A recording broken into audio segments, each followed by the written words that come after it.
আজকের বিশ্ব রাজনীতির সবচেয়ে আলোচিত বিষয়গুলোর একটি হল ইরান ও ইসরায়েলের দ্বন্দ্ব।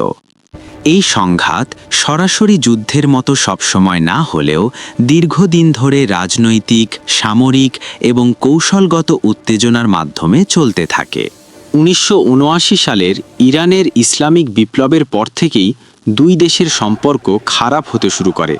এর আগে ইরান ও ইসরায়েলের মধ্যে কিছু কূটনৈতিক সম্পর্ক ছিল, কিন্তু বিপ্লবের পর নতুন ইরানি সরকার ইসরায়েলকে তাদের প্রধান প্রতিপক্ষ হিসেবে দেখতে শুরু করে।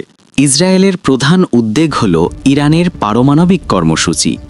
ইসরায়েল মনে করে ইরান যদি পারমাণবিক অস্ত্র তৈরি করতে সক্ষম হয় তাহলে তা মধ্যপ্রাচ্যের নিরাপত্তার জন্য বড় হুমকি হতে পারে।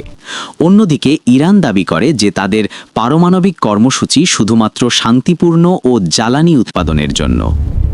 এই দ্বন্দ্ব সরাসরি যুদ্ধের বদলে অনেক সময় প্রক্সি সংঘাতের মাধ্যমে ঘটে। উদাহরণ হিসেবে মধ্যপ্রাচ্যের বিভিন্ন সশস্ত্র গোষ্ঠীর মাধ্যমে দুই দেশের প্রভাব বিস্তারের চেষ্টা দেখা যায়। সাম্প্রতিক বছরগুলোতে সাইবার আক্রমণ, ড্রোন হামলা এবং সীমিত সামরিক উত্তেজনার খবরও শোনা গেছে। এসব ঘটনায় পুরো অঞ্চলেই নিরাপত্তা নিয়ে উদ্বেগ বেড়েছে। বিশেষজ্ঞরা মনে করেন যদি এই সংঘাত বড় আকারের যুদ্ধে রূপ নেয় তাহলে তা শুধু মধ্যপ্রাচ্য নয়, পুরো বিশ্বের অর্থনীতি ও রাজনীতির ওপর প্রভাব ফেলতে পারে।